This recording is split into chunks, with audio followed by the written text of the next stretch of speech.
Hello guys, welcome back to another dating tip episode. So today I want to do a little chit chat with people who feel discouraged using dating apps after a while. You might realize you have input a lot of time and energy, but you still haven't found a good match yet. Some people ask me what to do when you feel tired and exhausted about dating apps and how to keep yourself going and feel better soon. If you have the same question in your mind, today's video is for you. In today's video, I want to discuss this question in two parts. The first part is to help you self-examine and see if you might have some blinders on which prohibit you from seeing some flaws or behaviors about yourself that prevents you from meeting the right person. If you watch my previous videos, in one episode I shared that I used to unconsciously look for the same type of guy when I was dating. And that type for some reason had never worked out for me. And I was struggling and didn't know what went wrong.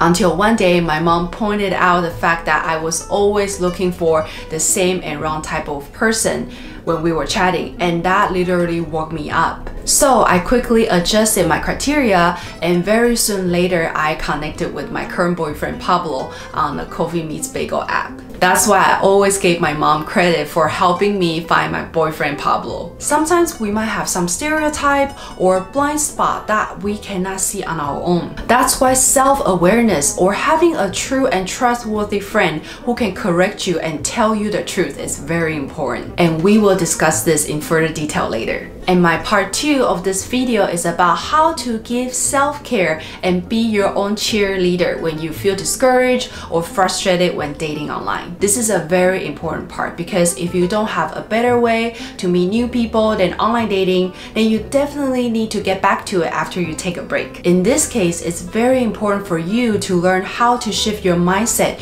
to make you feel better sooner, to recharge and get back on track. If these topics sound interesting to you, all you need to do is just keep on watching. Before we start, if you just started online dating and you don't have too many dating experiences yet, you might feel that you cannot relate to some of the scenarios that we are going to talk about. But if you want to learn more about online dating and get yourself prepared, this episode will be a good piece for you to start. If you've been online dating for a couple months or a little bit more than a year, you've been on some dates, but nothing seems to last so far, then you can feel stressed, hopeless, or exhausted about all the energy and time that you've spent. You might feel hurt by the rejections from your dates, or by being ghosted, or by the wrong people that you have been connected with.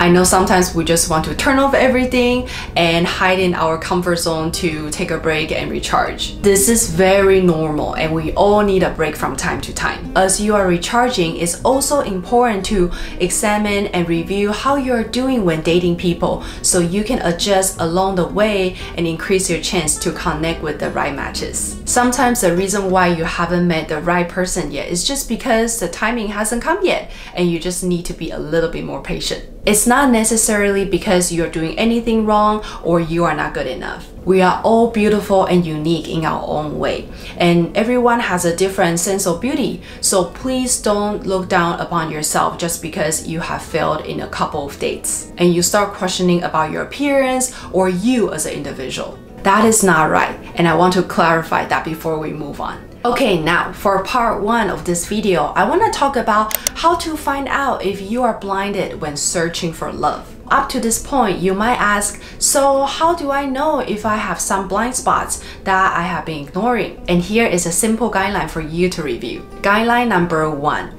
Did you see any repetitive patterns or problem that kept happening in your relationships or with your dates? This might be a good identifier for you to see if there's something about you that was causing the repetitive patterns. For example, did you get some dates complaining about that you were too needy or you didn't give them enough personal space when dating? Or did you always look for handsome or a bad boy kind of type to date? Which brought you some problems because a lot of ladies out there were also attracted to him and he also enjoyed flirting with other people or not being committed to a longer term relationship.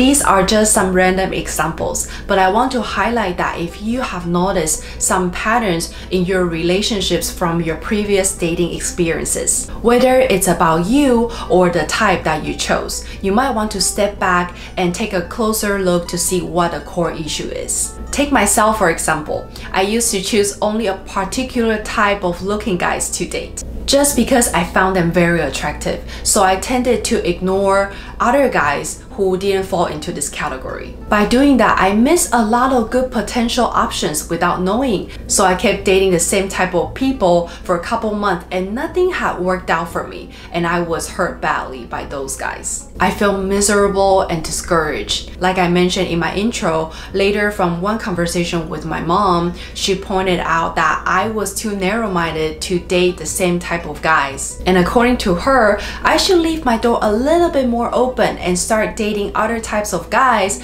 including the guys that I might not feel instantly connected. But who knows? She said that some people might take a little bit more time to show their true and amazing personality. So I finally listened to her and started to leave my door a little bit more open. So very soon later, I connected with my current boyfriend Pablo on the app, and we have been happily dating for 4 years now. So after hearing my story, if you are in a similar situation, maybe it's time to take some time to step back and review and see if you have a blind spot, aka a repetitive pattern that you didn't realize about your dating. Guideline number 2, a brutal fact that you don't want to admit. Do you know someone who's always repeating the same mistake in a relationship?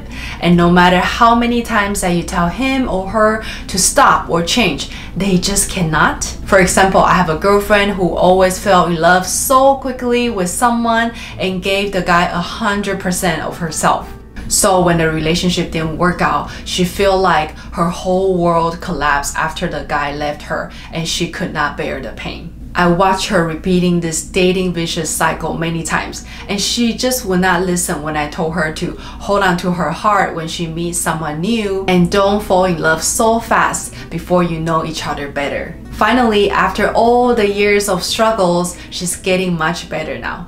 What I'm trying to deliver is that human beings can be very stubborn and emotional when dealing with relationships. Sometimes we already have a mentor in our life who has been telling us what went wrong, but our ego and our stubborn head just doesn't want to change, to face the fact or to accept the brutal reality. So, if you realize you are trapped in a similar situation, maybe reconsider the suggestions from people you love and trust and review them one more time. And my guideline number 3, take initiative to find your own mentor. If you just cannot identify any repetitive patterns yourself, or you don't have a mentor to guide you in relationships, you can still initiate to find a mentor or turn to a close friend or a trustworthy family member who's wiser in relationships for advice. A lot of times people don't say anything because they don't want to sound nosy or mind other people's business too much. So they prefer to stay quiet instead of sharing their thoughts when they see something that's not right. If you are serious about improving your dating skills and find out what goes wrong in your dating, you can always find someone who's able to help. Only you can help yourself. Like I mentioned in my guideline number 2, even when your friend points out the blind spot for you, but if you don't want to change or you don't sense the urgency to adjust, you will always stay the same. Our will is a magical and powerful thing, so utilize it and make it your best tool to bring you a happy relationship. So up till this point, we have covered 3 guidelines so you can be your own relationship doctor and troubleshooting. Do you remember all 3? Number 1, keep an eye out on the patterns of your dating. Number 2, face the brutal truth about yourself. And number 3, actively look for help when you need it. In the last part, I want to share the ways I cheer myself up when I was exhausted about dating and needed a recharge. I want to give a shout out to the people who feel stressed, hopeless, and discouraged about online dating during this crazy time. Whether you feel discouraged because you have tried for a while and you haven't found a special one yet, or you just ended a relationship and you don't know if you can believe in love again. I want to tell you that we are all beautiful in our own skin and we all deserve to be loved and find a special one. Like I mentioned in my previous video that 1/3 of the whole population in 2020 is single. So that's a lot of single people just like you going through the same challenges when searching for love. All you need is patience, which is the hardest part when it comes to dating, and know that only you can help yourself. So you need to be your own cheerleader when you feel down and need a boost to move on again. When I was dating and felt so fed up about the failed dating experiences, I would just walk away from the dating apps and do whatever made me happy. I like to connect with people in real life when I needed a break. I like to connect with friends who were also online dating, and hearing their stories made me feel that I wasn't alone. And we usually cheer each other up and regain our confidence at the end by talking about our struggles. I like to talk to my family because I always feel so loved and like a kid again in front of them. Sometimes I would not mention my date, but just by chatting with them and catching up with them is such a great stress reliever for me somehow. My younger sister is always a great listener, and I can open up to her without feeling judged, and that's always a great escape for me as well. Lastly, I would go out by myself, shopping and eating sweets without thinking anything to do with dating for the whole day. And that just feels so great and helped me recharge every time. Sometimes when you're so stuck with your own thoughts and in a closed space,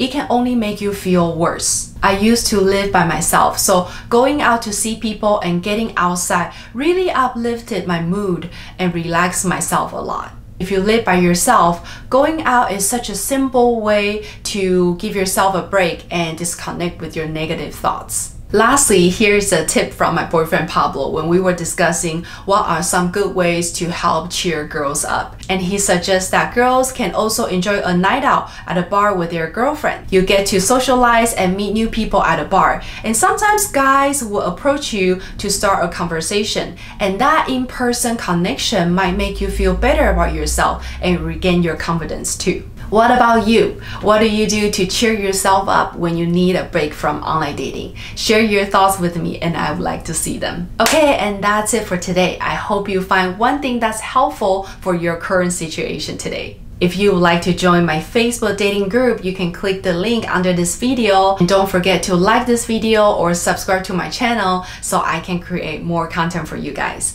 And again, thank you guys for watching, and I will see you soon in my next one. Bye!